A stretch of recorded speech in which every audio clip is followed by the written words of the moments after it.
Nos últimos 10 anos, desde a abertura da tumba de Tutankhamon, 8 pessoas diretamente envolvidas na escavação e uma das pessoas que criou a história da maldição real faleceram.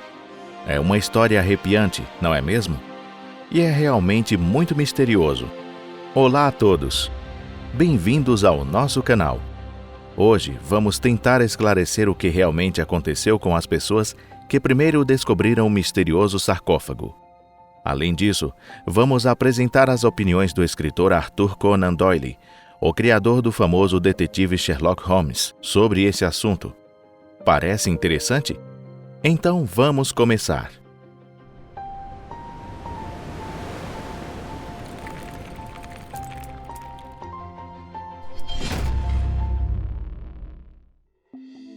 Tutankhamon, o começo.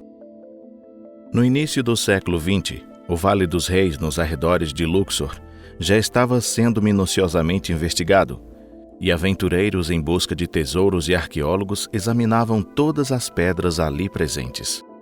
Este sítio arqueológico era como um campo que foi escavado mais de 100 vezes, e o proprietário desse campo não tinha absolutamente nenhuma expectativa de encontrar algo mais valioso do que as cenouras do ano passado. Theodore Davis, um empresário americano que detinha os direitos de escavação deste sítio, desistiu da ideia de encontrar um túmulo intocado de um faraó aqui e escreveu: "Eu temo que o Vale dos Reis esteja já vazio." No entanto, o quinto conde de Carnarvon, George Herbert, um britânico, decidiu arriscar iniciar sua própria investigação, causando sensação. Ele convidou Howard Carter, um renomado arqueólogo e ex-diretor de antiguidades superiores do Egito, para liderar a escavação. E após vários anos de trabalho árduo, em 4 de novembro de 1922, os escavadores do sítio arqueológico finalmente descobriram o tesouro. Um túmulo do jovem faraó Tutankhamon estava praticamente intocado, escondido sob os destroços de outras estruturas, esperando ser encontrado pelos pesquisadores. Era o local onde eles haviam descartado as pedras retiradas durante as escavações anteriores. O túmulo aberto. O túmulo de Tutankhamon foi saqueado 2 vezes na antiguidade, mas os antigos egípcios o restauraram e selaram, deixando muitos artefatos interessantes. Ao longo dos seguintes 3.000 anos, o túmulo permaneceu enterrado sob os destroços de outras construções, impedindo que aqueles em busca de tesouros o alcançassem. Na verdade, era um túmulo pequeno, inadequado para um faraó.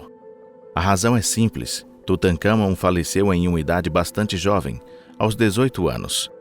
Simplesmente não houve tempo para construir um túmulo luxuoso para ele, então ele foi sepultado em um túmulo destinado a um nobre de posição mais baixa. No entanto, dentro desse túmulo, pela primeira vez na história do Vale dos Reis, quase todos os itens funerários destinados a um rei foram descobertos intactos. Em 17 de fevereiro de 1923, diante de autoridades locais, Carter abriu a porta que estava selada. Ao colocar uma vela na abertura, a pergunta surgiu: "Você vê alguma coisa?" Ele respondeu: "Sim, estou vendo algo maravilhoso." Assim começou a investigação de um dos sítios arqueológicos mais notáveis da história da arqueologia mundial. Ao mesmo tempo, começou a história da maldição de Tutankhamon. Naquela época, muitos aspectos relacionados ao Antigo Egito estavam envoltos em elementos místicos. E essa nova e notável descoberta também não pôde escapar do destino misterioso que a cercava. Dado que eventos extraordinários continuaram ocorrendo após essa descoberta, isso se torna ainda mais evidente. No entanto, vamos abordar isso em ordem cronológica. A primeira tragédia. Em 22 de dezembro de 1922, uma carta de James Henry Breasted, um dos participantes da escavação, foi publicada no New York Times. De acordo com a carta, pouco depois do início das escavações, uma cobra havia comido o pássaro que vivia na casa de Howard Carter. Se não fosse pela lenda de que as cobras derrubam os inimigos dos faraós, isso não seria algo incomum. A mídia imediatamente amplificou essa história desagradável, transformando-a em um presságio sinistro, apesar de ser uma ocorrência comum.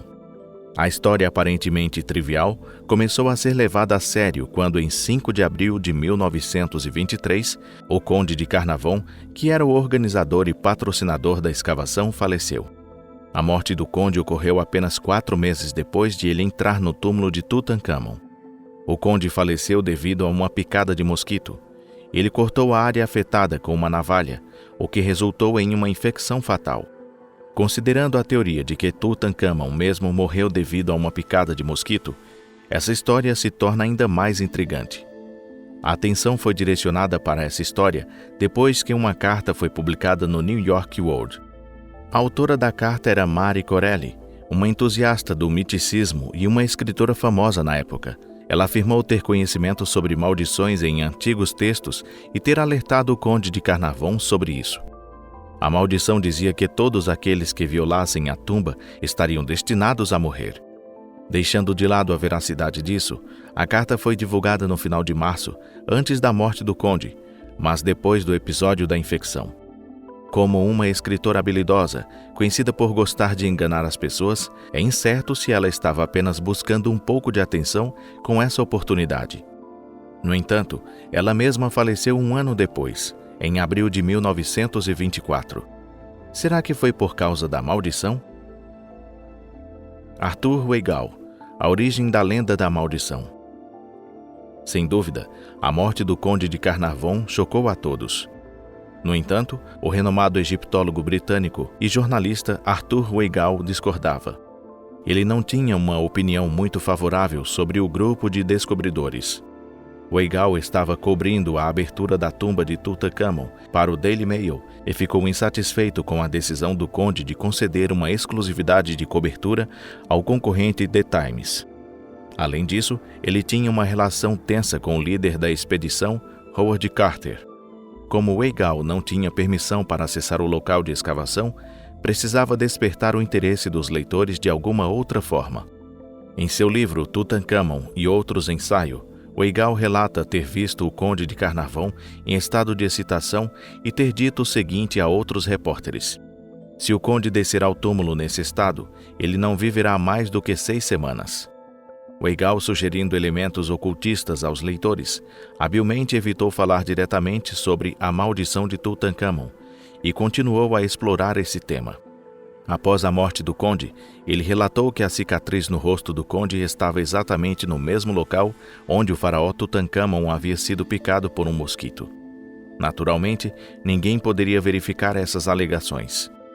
Weigall também compartilhou com todos sobre um estranho apagão que ocorreu no Cairo exatamente no dia em que o conde faleceu. Vítimas da maldição. Primeiro o pássaro, depois o Conde de Carnarvon e a escritora Marie Corelli. Isso é suficiente para falar sobre a maldição? Se ainda não for suficiente, vamos apresentar mais alguns fatos. 1 mês e meio após a morte do Conde de Carnarvon, o rico capitalista George J. Gould faleceu na Costa Azul. Ele também tinha visitado o túmulo de Tutankhamon. A causa da morte foi uma doença febril adquirida no Egito. Além disso, em 10 de julho do mesmo ano, em um quarto de hotel Savoy, em Londres, o príncipe rico e empresário que havia testemunhado a abertura do túmulo, Ali Camel Farm Bey, foi baleado. Sua esposa, Marguerite Mary Alibert, uma ex-prostituta e uma ex-amante do príncipe Edward, foi a responsável pelo tiroteio. O incidente começou como uma briga comum de casal, mas teve um fim trágico. Posteriormente, a culpada foi tratada como uma vítima de um tirano oriental e foi considerada inocente.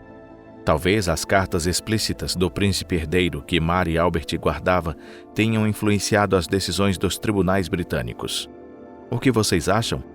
No mesmo ano de 1923, o irmão do Conde de Carnarvon faleceu de sepse após uma cirurgia dentária. E em 1924, mais 2 envolvidos na escavação das tumbas também faleceram.